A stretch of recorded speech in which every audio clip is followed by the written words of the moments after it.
그때 창기 두 여자가 왕에게 와서 그 앞에 서며 한 여자는 말하되, 내 주여, 나와 이 여자가 한 집에서 사는데 내가 그와 함께 집에 있으며 해산하였더니 내가 해산한 지 사흘 만에 이 여자도 해산하고 우리가 함께 있었고 우리 둘 외에는 집에 다른 사람이 없었나이다. 그런데 밤에 저 여자가 그의 아들 위에 누움으로 그의 아들이 죽으니 그가 밤중에 일어나서 이 여종 내가 잠든 사이에 내 아들을 내 곁에서 가져다가 자기의 품에 누이고 자기의 죽은 아들을 내 품에 뉘었나이다. 아침에 내가 내 아들을 젖먹이려고 일어나 본즉 죽었기로 내가 아침에 자세히 보니 내가 낳은 아들이 아니더이다. 하매 다른 여자는 이르되, 아니라 산 것은 내 아들이요 죽은 것은 내 아들이라. 이 여자는 이르되, 아니라 죽은 것이 내 아들이요 산 것이 내 아들이라 하며 왕 앞에서 그와 같이 쟁론하는지라. 왕이 이르되, 이 여자는 말하기를 산 것은 내 아들이요 죽은 것은 내 아들이라 하고, 저 여자는 말하기를 아니라 죽은 것이 내 아들이요 산 것이 내 아들이라 하는도다. 칼을 내게로 가져오라. 하니 칼을 왕 앞으로 가져온지라. 사나이를 둘로 나누어 반은 이 여자에게 주고 반은 저 여자에게 주라. 그 산 아들의 어머니 되는 여자가 그 아들을 위하여 마음이 불붙는 것 같아서 왕께 아뢰어, 청하건대 내 주여, 사나이를 그에게 주시고 아무쪼록 죽이지 마옵소서. 하되 다른 여자는 말하기를, 내 것도 되게 말고 내 것도 되게 말고 나누게 하라. 왕이 대답하여 이르되, 사나이를 저 여자에게 주고 결코 죽이지 말라. 저가 그의 어머니이니라. 온 이스라엘이 왕이 심리하여 판결함을 듣고 왕을 두려워하였으니 이는 하나님의 지혜가 그의 속에 있어 판결함을 봄이더라. 한밤의 기도회로 함께 모이는 금요일 아침 말씀 묵상의 자리에 올라오신 사랑하는 길 위의 교회 교우 여러분, 주님 이름으로 축복합니다. 우리는 매일 크고 작은 판단의 순간들을 마주합니다. 다양한 자리에서 옳고 그름을 분별해야 하는 상황들이 끊임없이 찾아오죠. 세상에는 이해관계가 얽혀 공의로운 판단이 어려운 경우가 많습니다. 증거와 사실이 불분명할 때 사람의 판단은 흔들릴 수밖에 없죠. 오늘 우리가 묵상하는 본문은 솔로몬이 하나님께 구한 듣는 마음, 즉 지혜가 실제 통치 가운데 어떻게 드러나는지를 보여주는 생생한 이야기입니다. 두 여인이 솔로몬 왕 앞에 찾아와 각각 한 아이의 엄마라고 주장합니다. 한 여인이 실수로 그만 자신의 아이를 죽게 했고, 다른 여인의 살아있는 아기를 자기의 아기라고 우기고 있는 것이죠. 증거도 없고 목격자도 없으며 오늘날의 유전자 감식 같은 과학 기술도 없는 시대에 이 재판은 참으로 난감하기만 했습니다. 그러나 솔로몬은 이 시간을 회피하지 않습니다. 어려운 문제라고 해서 뒤로 미루거나 다른 이에게 떠넘기지 않습니다. 백성들의 억울함을 풀어주고 정의를 세우는 것은 하나님의 뜻을 맡은 왕의 거룩한 책무였기 때문이죠. 솔로몬은 가장 먼저 양쪽 여인의 이야기를 모두 들어줍니다. 그는 사회적 지위나 외모, 말솜씨에 따라 차별하지 않고 두 여인의 주장을 끝까지 경청했습니다. 진정한 지혜는 성급한 판단에서 나오는 것이 아닙니다. 충분히 듣고 깊이 생각하며 하나님의 뜻을 구하는 경청에서 시작되죠. 우리도 하나님이 보내시며 세우시는 자리에서 문제가 생겼을 때 먼저 상대방의 이야기에 귀를 기울이며 하나님의 뜻을 구하는 자세를 가져야 하겠습니다. 두 여인의 이야기를 들은 솔로몬, 살아있는 아이를 둘로 나누어 반씩 나누어 주라 매우 파격적인 명령을 내립니다. 언뜻 보기에는 잔인해 보이는 판결이지만 여기에는 깊은 지혜가 숨어 있었습니다. 생명을 진정으로 사랑하는 진짜 어머니는 차라리 저 여자에게 주소서, 아이를 죽이지 마소서, 즉 자신의 권리를 포기하더라도 아이를 살리기 위해 양보합니다.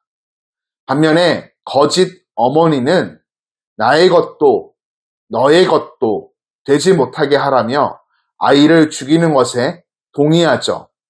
이 순간 진짜 모성애가 드러났고 솔로몬의 판결은 모든 백성에게 감탄을 자아냅니다.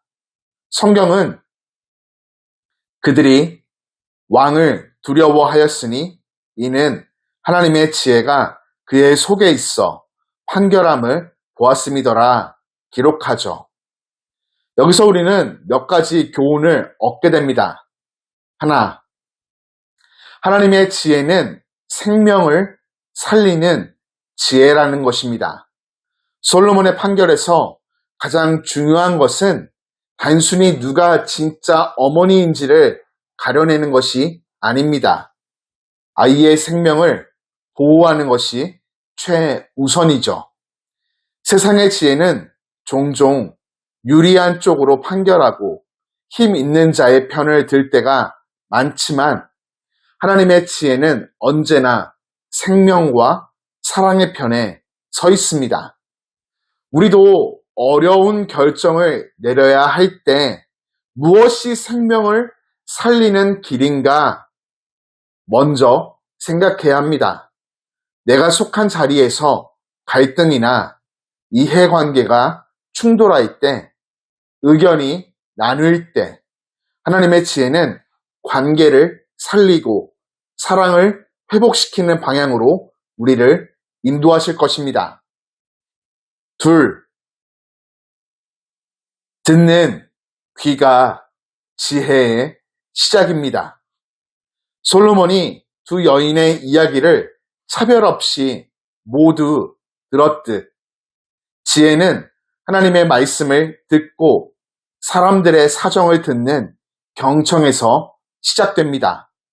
야고보서 1장 19절은 듣는 것은 속히 하고 말하기는 더디하라 교훈합니다.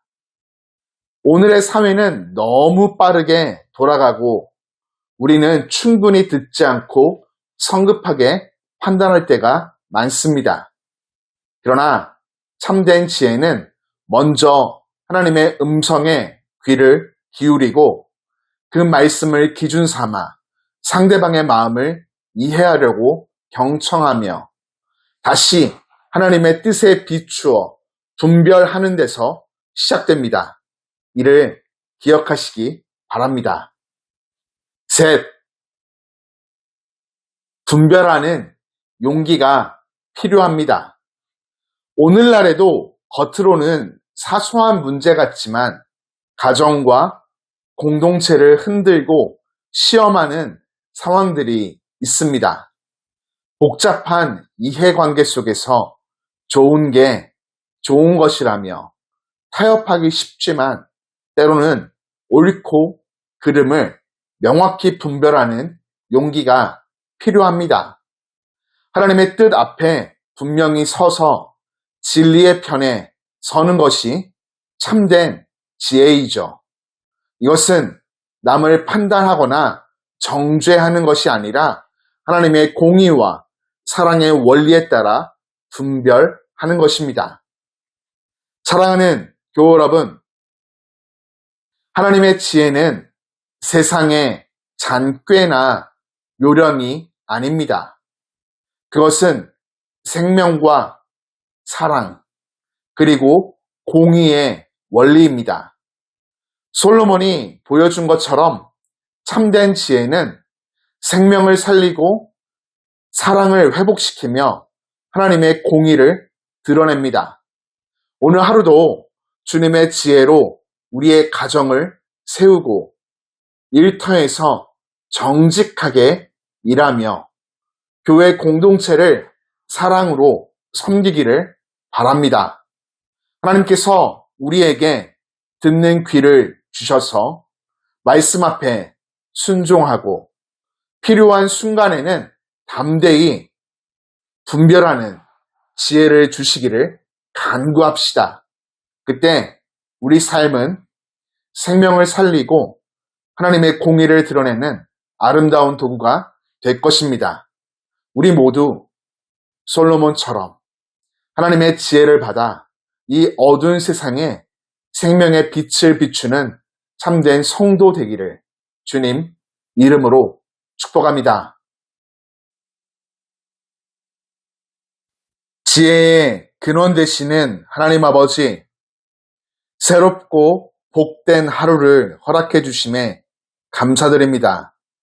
우리를 사랑하사 변함없이 말씀 묵상의 자리로 인도하시며 은혜 베풀어 주시고 기도할 수 있는 시간을 허락하심에 오늘도 우리의 판단이 부족하고 연약함을 고백하오니 주님께서 지혜를 부족함 없이 부어 주옵소서.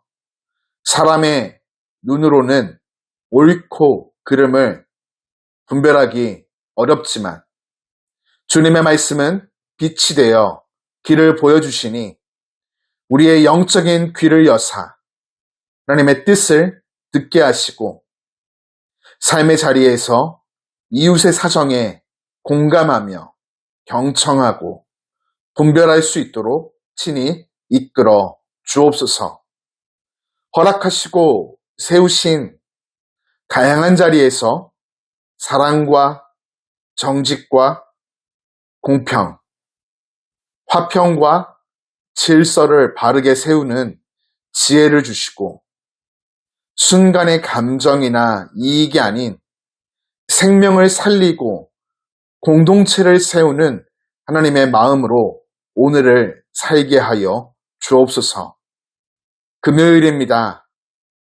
분주하고 바쁜 여러 상황 앞에서도 평안을 잃지 않게 하시고 새 힘을 허락하여 주사 끝까지 믿음 안에서 승리하는 하루 되게 하시고 한밤에 모여 기도회로 나아가매 우리의 발걸음을 주님께로 인도하시고 응답받는 복된 은혜 허락해 주옵소서. 예수님 이름으로 기도드립니다. 아멘.